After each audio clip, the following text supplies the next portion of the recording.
Whatever else you can argue about Nintendo's place in video game history, there's one distinction nothing will ever be able to take away from them. Dollar for dollar, Nintendo are the best first-party developers of all time. But while that means great games, it also means that if you're making a list, you have to make impossible decisions about what to leave on and off in order to show your love to the iconic first-party titles, but also the third-party releases you hold in equal or greater esteem, especially with the history-making releases by Capcom, Konami, and so many others. Or you can just do what I've done and make two separate lists because it's your show and you can do whatever you damn well please. I'm the Game OverThinker, and these are my top 10 favorite NES games not made by Nintendo.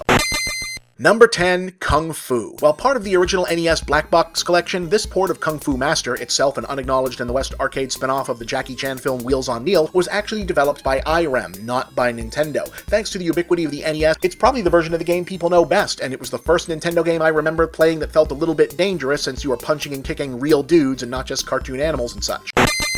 Number 9, Wizards and Warriors. I really only like the first game in this series, but I like it a lot. Gorgeously animated graphics, a clever dark fairy tale atmosphere, big sprawling levels that are fun to just mess around in, and some of the craziest floaty jump platforming ever programmed. Back in the day, this was more or less a blind buy for me, and it ended up being one of the most constantly replayed games in my entire collection.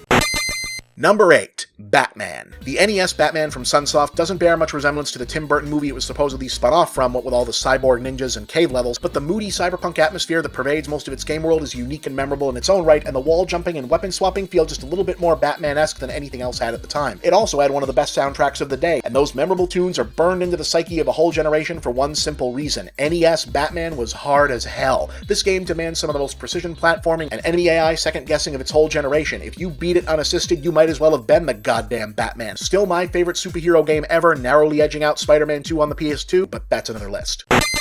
Number 7, Dragon Warrior, aka Dragon Quest. I've never picked up a turn-based RPG before, and Nintendo knew I wasn't alone in that respect when it opted to bring Dragon Quest franchise to Western fans. That's why they gave the first one away free to Nintendo Power subscribers, and like many others, I figured what the hell and took a shot. What I got for my trouble was a classic that changed the way I looked at adventure and excitement as processed by video games, an experience that my whole family got in on as we worked to quest through the kingdom and defeat the Dragon Lord. Sure, I'd played games with experience building, item shopping, and open-world exploration before, but I'd never seen this kind of slow build pace that demanded I slow down and think through even actions like dungeon exploring and enemy fighting in terms of strategy and resource management. I've loved the Dragon Quest franchise ever since, but this is where it all started for me.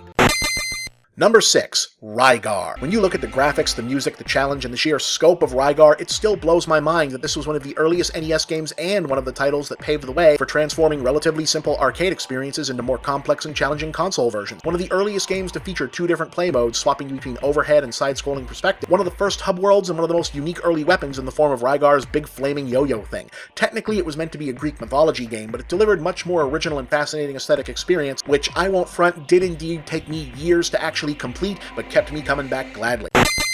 Number 5, Teenage Mutant Ninja Turtles 2, the arcade game. For a short while, the only Ninja Turtles game that anyone had heard of on the NES was just a little too hard to be fun and didn't really feel like the series was a real bummer. The Turtles were so perfectly suited to a video game, it just felt like a loss. So like a lot of kids my age, the first time I saw this sucker up close and personal, it was like a prayer got answered. No water level, no impossible jumps, just pick your favorite turtle and smash the crap out of the Foot Clan. The game coming home to the NES itself was just about the biggest event of that year for me and my friends, and not only did it no longer cost you a fortune in quarters to play, you got 2 whole new levels to boot. On balance, the Manhattan Project is probably an improvement, but I'll never forget what a huge deal this was.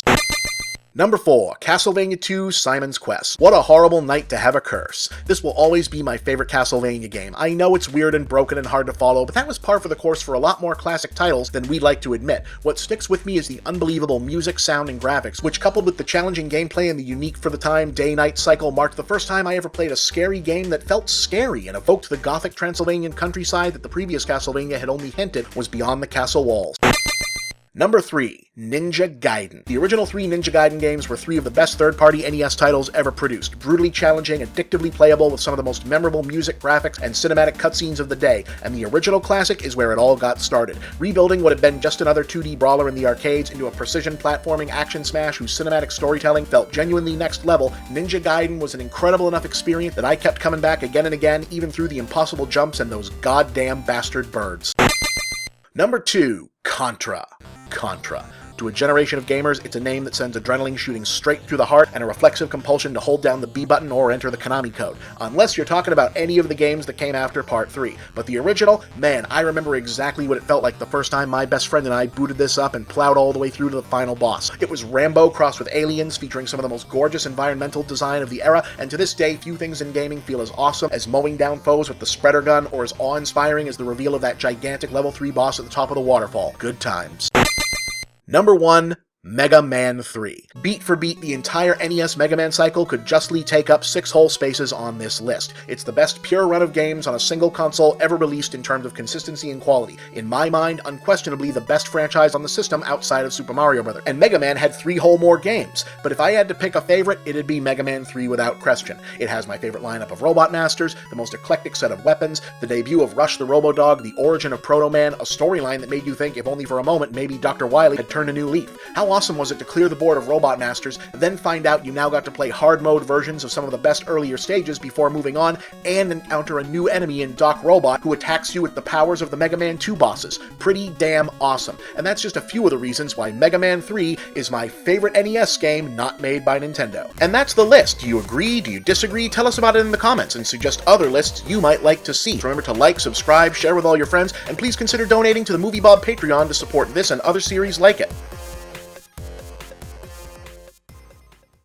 Hey gang, here's a question that keeps coming up. If your handle is Movie Bob, where are your movie reviews? Well, my old reviews are in a lot of places. You'll find many of them on my YouTube channel, but you'll find the brand new ones on Geek.com, an awesome site that's also your one-stop news source for science, TV, gaming, technology, nerd culture, the works. You can find all my reviews directly by going to geek.com/author/bchipman, because that's my real name, and you can get regular updates on all my reviews and all of Geek.com's other great content by signing up for their kick-ass newsletter at subscribe.geek.com. And don't forget to also subscribe to the Geek.com YouTube channel, where you'll find the videos that accompany my reviews and tons of other great content too. Remember, that's Geek.com, the Geek.com newsletter, and Geek.com on YouTube. Make sure you don't miss out on all the latest Movie Bob reviews. You can also check out my own new website, Movie Bob Central, where you'll find my blog, links to all my work, and shop for my books, ebooks, and future Movie Bob products. And please remember to like these videos, share them with all of your friends, and subscribe to this channel. Thank you for watching another Movie Bob production.